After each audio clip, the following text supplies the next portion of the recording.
മലപ്പുറം താനൂരിൽ നിന്ന് പെൺകുട്ടികൾ നാടുവിട്ട സംഭവത്തിൽ പോലീസ് സംഘം മുംബൈയിലേക്ക് തിരിക്കുന്നു. മുംബൈയിലെ സലൂണുമായി ബന്ധപ്പെട്ട അന്വേഷണം അവർക്കപ്പുറത്ത് അവരിങ്ങനെ ചോദിച്ചപ്പോൾ ഞാൻ തന്നെ എന്താണ് എന്റെ കാര്യം തന്നെയാണ് പറയുന്നത്, വേറെ വല്ല സലൂണിന്റെയാണ് പറയുന്നത്. അതുകൊണ്ട് എനിക്കൊന്നും അപ്പം പറയാൻ കിട്ടിയില്ല. അയാൾക്ക് പ്രശസ്തി വേണം, എനിക്ക് ഓൾറെഡി എന്നെ എല്ലാവരും അറിയുന്നതാണ്. ഓക്കെ, ഓൾറെഡി ഇവരെല്ലാവർക്കും അറിയാം. സന്ദീപ് ജി വാര്യറെ ആർക്കും അറിയില്ല എന്നാണ് അവർ പറഞ്ഞു വരുന്നത്. ഓക്കെ, എന്താവട്ടെ. എന്തായാലും ഇപ്പൊ അവരുടെ ഈ ഒരു സലൂൺ ആണേ, സ്പാ അല്ല സലൂൺ.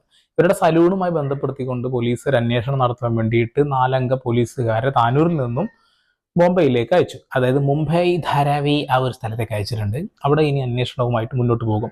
ഒരുപാട് സംശയങ്ങൾ നമുക്ക് മുന്നേ തന്നെ ഉണ്ടായിരുന്നു എന്നുള്ളതാണ്. കാരണം ഇവർ പറഞ്ഞ പല വാക്കുകളും ഒരു തരത്തിലും കൂടി യോജിക്കുന്നില്ല. ഒരു പക്ഷേ ഇവർ കുറ്റവാളിയാവണമെന്ന് നിർബന്ധമൊന്നുമില്ല. ചിലപ്പോൾ സംസാരിച്ച സമയത്ത് ഉണ്ടായ മിസ്റ്റേക്കുകളാവും. ആ മിസ്റ്റേക്കുകൾ നമ്മളിവിടെ ചൂണ്ടിക്കാണിക്കുകയാണ്.